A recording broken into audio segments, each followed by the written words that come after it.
सिर दर्द ये एक ऐसी समस्या है जिसका सामना हम भागदौड़ और रोजमर्रा की जिंदगी में लगभग रोज करते हैं।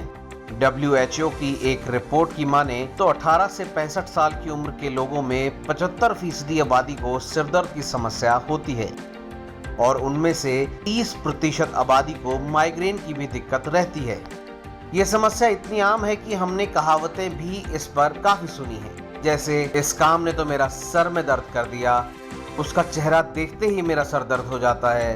अब ये समस्या लोगों में जितनी आम है, इसके बारे में लोगों के पास जानकारी उतनी ही दरअसल कम है। हर सर दर्द को हम एक नॉर्मल समझते हैं, लेकिन क्या सच में ऐसा ही है? आइए जानते हैं। सर दर्द को मोटे तौर पर दो कैटेगरी में बांटा गया है, प्राइमरी हेडेक और सेकेंडरी हेडेक। पहले बात करेंगे प्राइमरी हेडेक, जिसके कारण से मुख्य रूप से सिर दर्द होता है। ये भी कई प्रकार का होता है, जैसे migraine, cluster headache, tension headache. अब बात आती है कि ये प्राइमरी हेडेक होता कैसे है। ज़्यादातर केस में होता ये है कि दिन में कम पानी पीने से, चाय या कॉफ़ी से अचानक छोड़ देने से, या फिर किसी भी चीज़ की लत अचानक से छोड़ देने से प्राइमरी हेडेक होने लगता है, जिसे आप सर दर्द कहते हैं, जिससे आप ज़्यादा परेशान रहते हैं। माइग्रेन, इसके बारे में तो दिन में कहीं ना कहीं सुनने को मिल ही जाता होगा।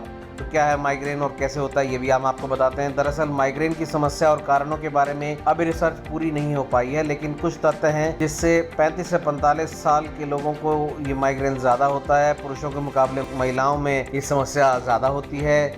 चलिए आगे बढ़ते हैं और अब आपको बताते हैं सेकेंडरी हेडेक के बारे में। दरअसल शरीर में किसी और बीमारी के कारण जब हमारे ब्रेन नर्व पर प्रेशर पड़ता है, उससे होने वाले दर्द को सेकेंडरी हेडेक कहते हैं। सेकेंडरी हेडेक मुख्यतः बुखार, इन्फेक्शन, दवाइयों की ओवरडोज, हाई बीपी या स्ट्रेस के कारण से होता है।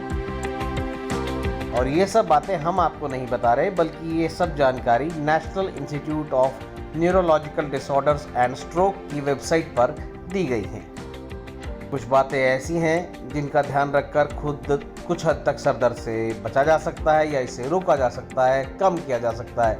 और जैसे ही आप अपने शरीर में पानी की कमी ना होने दें, आँखों पर तनाव ना आने दें और इस तरह के काम करेंगे तो इससे काफ़ी बचा जा सकता है। और हाँ, आखिर में सबसे ज़रूरी बात जिसका आपको सबको हमेशा ध्यान रखना चाहिए कि हमारा शरीर एक जगह बैठे रहकर काम करने के लिए नहीं बना है, इसलिए काम के बीच में थोड़ी बहुत हरकत करना बेहद ज़रूरी है। और फिर देखिए, सर दर्द आपके नज़दीक छुएगा भी नहीं, आएगा भी।